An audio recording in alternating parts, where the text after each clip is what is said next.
দেশের বিভিন্ন জায়গায় বনাজ অঞ্চলকে কিছু সন্ত্রাসীরা কেটে নিয়ে যাচ্ছে। বড় বড় গাছগুলো কেটে সাপ্লাই করছে বিভিন্ন জায়গায়। এই গাছগুলো যদি থাকে, প্রকৃতির উপর ভারসাম্য থাকবে, বৃষ্টি বাড়বে, ঠান্ডা কমবে, পরিবেশ ভালো থাকবে। শীতের সিজনে ঠান্ডা কম থাকবে, গরমের সিজনে গরম কম থাকবে, বৃষ্টির সিজনে বৃষ্টি ভালো হবে। বেশি বেশি গাছ থাকলে পরিবেশ ভালো থাকে। এজন্য আসুন, যত ধরনের দস্যু আছে সরকারি বনজ গাছ কেটে নিয়ে যাচ্ছে, তাদেরকে প্রতিরোধ করি, প্রতিহত করি, তাদেরকে আইনের আওতায় এনে দিই। নিজে না পারলে অন্তত প্রশাসনকে খবর দিই, যাতে তারা গাছ কেটে নিয়ে যেতে না পারে। আমাদের চোখের সামনে বন উজাড় করে ফেলতেছে সন্ত্রাসীরা। এই গাছগুলা কেটে নিয়ে গেলে আমাদের পরিবেশ নষ্ট হবে, বৃষ্টি হবে না, করা হবে। বৃষ্টির সময় অতিবৃষ্টি হবে, জলোচ্ছ্বাস হবে, বন্যা হবে, চারিদিক ডুবে যাবে। বর্তমান সময়ে চারিদিকে যেভাবে বন্যা হচ্ছে, এগুলো গাছ কেটে নেওয়ার কারণে, অতিরিক্ত ধোঁয়ার কারণে, পরিবেশে ধোঁয়া বেশি উৎপন্ন হওয়ার কারণে, অতিরিক্ত শিল্পায়নের কারণে পৃথিবী থেকে যে জলীয় বাষ্প, যেই রাসায়নিক গ্যাস আকাশে উঠতেছে, এই রাসায়নিক গ্যাসটা যেহেতু মাধ্যাকর্ষণ শক্তির উপরে উঠতে পারতেছে না, নিচের স্তরে জমে থাকতেছে, যার কারণে পরিবেশ উত্তপ্ত হয়ে যাচ্ছে, বৃষ্টি হচ্ছে না। একসময় দেখা যাবে অ্যাসিড বৃষ্টি হবে এটার কারণে। তাই এখনই সময় পরিবেশ বাঁচানোর। জলবায়ু পরিবর্তনের জন্য কাজ না করলে অদূর ভবিষ্যতে আমাদের বাংলাদেশটা ডুবে যাবে। এটা একেবারে 100%। 2030 সালের মধ্যে বাংলাদেশে অর্ধেক ডুববে। দেশকে বাঁচাতে হলে অন্তত পরিবেশকে রক্ষা করতে হবে।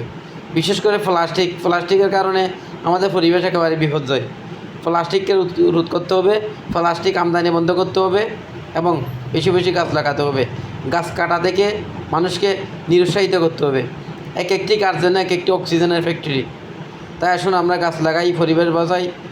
ধোঁয়া উৎপাদনকারী এই ধরনের প্রতিষ্ঠানগুলোকে বন্ধ করে দেই।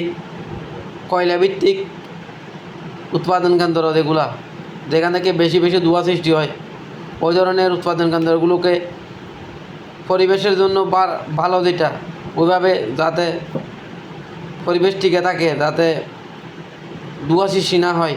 কালো ধোঁয়ার কারণে পরিবেশ একেবারে শেষ হয়ে যাচ্ছে। বিশেষ করে ঢাকার বাতাস একেবারে ধোঁয়াচ্ছন্ন ছিল, এখন কিছুটা পরিবর্তন হচ্ছে। কারণ গাড়ির ধোঁয়ার কারণে অনেক খারাপ হয়ে গেছিলো অবস্থা। বর্তমান সময়ে গ্যাসের ব্যবহারের কারণে কিছুটা কমে গেছে। তারপরেও বলতে হবে গাছ লাগবে, গাছ ছাড়া কোনো উপায় নেই।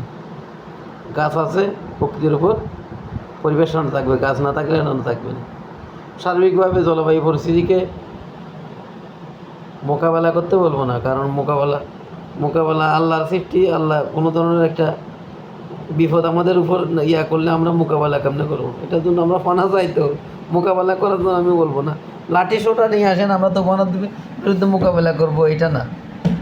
তুফান আসলে, জলোচ্ছ্বাস আসলে, ঘূর্ণিঝড় আসলে এটার জন্য ফানা চাইব, নিরাপদ আশ্রয়ে চলে যাবো, মোকাবেলা করতে যাবো না, কারণ মোকাবেলা করার জিনিস না এটা। আর আমি একটা ফাঁকলা গরু যদি আপনার দিকে দৌড় মানে, এটাকে আপনি মোকাবেলা করতে পারবেন?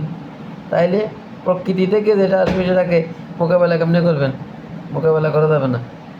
ফানা চাইতে হবে, প্রস্তুতি নিতে হবে, সতর্ক থাকতে হবে এবং আগামীর পরিবেশ যাতে ভালো থাকে, নতুন প্রজন্মের জন্য পৃথিবীকে বাসযোগ্য করে দিতে হলে আমাদের কিছু কাজ করতে হবে। ধোঁয়া নিঃসরণ কমাতে হবে, গাছ লাগাতে হবে, বন উজাড় করা থেকে মানুষকে নিরুৎসাহিত করতে হবে। যারা বন জঙ্গল কেটে জীবিকা নির্বাহ করে তাদেরকে অন্যভাবে যাতে ব্যবসা বাণিজ্য করে খেতে পারে, এই ধরনের পৃষ্ঠপোষকতা করতে হবে। আসুন আমরা সবাই একসাথে কাজ করি, তবে আমাদের এই পৃথিবী সুন্দর, সুস্থ, সেই 500 বছর আগের মতো পরিবেশ সৃষ্টি হবে। আমাদের বাচ্চা কাচ্চারা হাসি মুখে কিলকিলিয়ে খেলা করবে, মাঠে দৌড়াবে, পরিবেশ ভালো থাকবে। সবার জন্য শুভকামনা। অনেক বের করেছি, সবাইকে বিরক্ত করেছি, দুঃখ প্রকাশ করতেছি। আসসালামু আলাইকুম।